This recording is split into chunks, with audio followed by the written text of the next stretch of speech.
NIM 12300240025. Perkenalkan, nama saya Jenny Alistri dengan NIM 12300240013 Video ini sebagai pemenuhan tugas praktikum 3 yang akan menjelaskan tentang contoh penggunaan klinik yang membentuk gaya sudut. Selamat menonton! Sebelum menjelaskan ke contoh penggunaan klinik yang membentuk sudut, saya akan menjelaskan sedikit mengenai materi gaya pada tubuh serta analisa gaya dan kegunaan klinik. Gaya adalah besaran fisis yang menyebabkan suatu benda bergerak. Gaya yang bekerja pada suatu benda atau juga tubuh manusia bisa berupa gaya vertikal, gaya horizontal, dan gaya yang membentuk sudut dengan bidang horizontal ataupun vertikal. Kali ini kita akan menjelaskan penggunaan klinik yang membentuk sudut. Gaya membentuk sudut dalam konteks fisika adalah gaya yang dapat bekerja membentuk sudut tertentu ketika dua atau lebih gaya diterapkan pada satu objek atau titik tertentu. Ketika gaya-gaya ini bekerja pada suatu objek dan memiliki arah yang berbeda, mereka dapat membentuk sudut antara satu sama lain. Beberapa konsep penting terkait dengan gaya yang membentuk sudut adalah 1. Komponen gaya. Ketika dua atau lebih gaya bekerja pada suatu objek, masing-masing gaya dapat diuraikan menjadi komponen-komponen vektor pada sumbu X dan Y, atau sumbu X, Y, dan Z dalam ruang 3 dimensi. Komponen ini membentuk sudut satu sama lain tergantung pada arah masing-masing gaya. Yang kedua, hukum trigonometri. Untuk menghitung sudut antara dua vektor gaya, hukum trigonometri seperti hukum sinus atau hukum kosinus sering digunakan. Misalnya hukum kosinus dapat digunakan untuk menghitung sudut antara dua vektor gaya jika besaran dari kedua vektor dan besaran hasil dot produk antara kedua vektor itu tidak diketahui. Lalu yang ketiga, pengaruh pada gerak atau stabilitas sudut. Antara gaya-gaya yang bekerja pada suatu objek dapat mempengaruhi gerak atau stabilitas objek tersebut. Sudut antara gaya-gaya tersebut dapat menentukan apakah gaya-gaya tersebut saling mendukung atau saling membatalkan, yang dapat mempengaruhi hasil akhir dari gaya-gaya tersebut. Yang keempat, distribusi gaya. Distribusi gaya-gaya yang bekerja pada suatu titik pada objek dapat bergantung pada sudut di mana gaya-gaya tersebut diterapkan. Sudut-sudut yang berbeda dapat menghasilkan distribusi gaya yang berbeda pada suatu objek. Dalam analisis gaya dan vektor, penting untuk mempertimbangkan hubungan antara gaya-gaya yang bekerja pada suatu objek termasuk sudut-sudut yang dibentuk antara gaya-gaya tersebut. Memahami sudut-sudut ini membantu dalam pemahaman yang lebih baik tentang bagaimana gaya-gaya tersebut berinteraksi dan mempengaruhi kondisi objek yang terkena gaya-gaya tersebut. Interaksi Hamilton-Russell. Langsung saja pada contoh yang pertama, yakni contoh penggunaan klinik yang membentuk gaya sudut, yaitu traksi Hamilton-Russell. Pada kaki adalah suatu teknik yang digunakan dalam bidang ortopedi dan fisioterapi untuk mengoreksi posisi dan bentuk kaki yang tidak normal. Jadi gambarnya seperti itu ya teman-teman. Traksi Hamilton-Russell ini dapat digunakan untuk patah tulang panjang atau femur, terutama untuk anak-anak dengan berat sekitar 20-30 kg dan patokan lain adalah usia. Lalu yang kedua dapat digunakan dengan pemasangan traksi kulit atau dalam keadaan tertentu dengan pin melalui tibia distal. Lalu yang ketiga, gunakan juga sling di bawah paha pada distal bagian posterior untuk mencegah penekanan terhadap pusat poplitea. Yang keempat, tali diikat pada sling dan pertama melewati suatu katrol di atas kepala, kemudian baru ke suatu katrol pada kaki ke tempat tidur, baru ke suatu katrol pada papan telapak kaki yang melekat pada batang pemisah dan melalui kerekan keempat pada beban. Yang kelima, dapat digunakan untuk patah tulang panggul atau femur terutama untuk anak-anak dengan berat badan dari 20 kg sampai 30 kg. Patokannya adalah usia. Dapat digunakan untuk pemasangan traksi kulit atau dalam keadaan tertentu dengan peniti melalui tibia distal.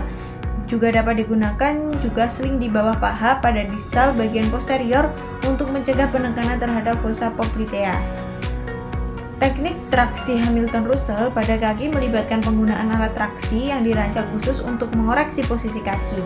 Alat traksi ini biasanya terdiri dari 1. Sabuk atau strap yang dipasang pada kaki.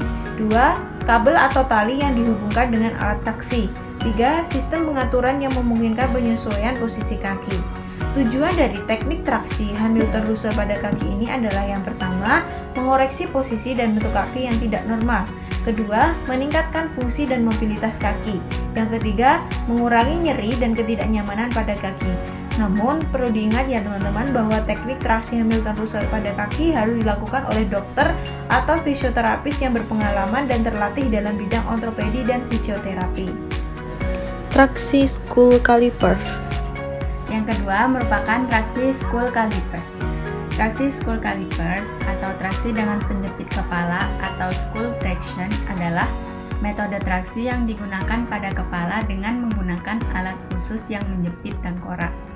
Teknik ini umumnya digunakan dalam kasus cedera tulang belakang leher atau servikal, fraktur servikal, atau kelainan tulang belakang serius yang memerlukan stabilisasi. Cara kerja traksi skull calipers, pemasangan calipers atau penjepit kepala.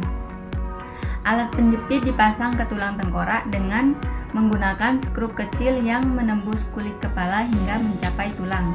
Biasanya penjepit ini ditempatkan di bagian tulang temporal atau tulang parietal untuk memberikan stabilitas maksimal. Yang kedua, penerapan gaya tarik. Setelah penjepit terpasang, beban diberikan melalui sistem kontrol untuk menarik kepala secara perlahan. Tarikan ini membantu mengurangi tekanan pada sumsum tulang belakang, menyelaraskan kembali tulang belakang atau menjaga stabilitas selama penyembuhan. Yang ketiga, durasi penggunaan. Dapat berlangsung beberapa hari hingga beberapa minggu tergantung pada tingkat keparahan cedera. Pasien biasanya harus dalam posisi berbaring atau duduk tegak dengan traksi yang terus bekerja. Terus, kapan traksi skull calipers digunakan? Yang pertama, saat cedera tulang belakang leher atau fraktur servikal. Yang kedua, saat dislokasi tulang belakang leher. Yang ketiga, saat subluxasi servikal atau penggeseran ringan antar vertebra. Yang keempat, stabilisasi sebelum operasi tulang belakang. Keuntungan dan risiko. Keuntungan yang pertama, menyelaraskan kembali tulang belakang dengan stabil. Yang kedua, mengurangi nyeri akibat tekanan pada saraf. Yang ketiga, dapat mencegah operasi jika kondisi memungkinkan. Resikonya yang pertama, infeksi di area pemasangan calipers. Yang kedua, ketidaknyamanan atau nyeri di kepala. Ketiga, potensi luka atau pendarahan kecil pada tengkorak. Kesimpulan.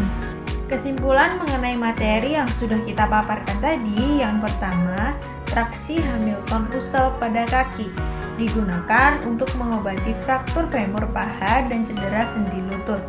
Menggunakan kombinasi traksi longitudinal, traksi ke bawah atau tarikan ke bawah, dan traksi suspensi, mengangkat kaki ke atas. Lalu membantu menjaga kesejajaran tulang, mengurangi nyeri, dan mencegah komplikasi seperti pemendekan tulang atau deformitas selama penyembuhan.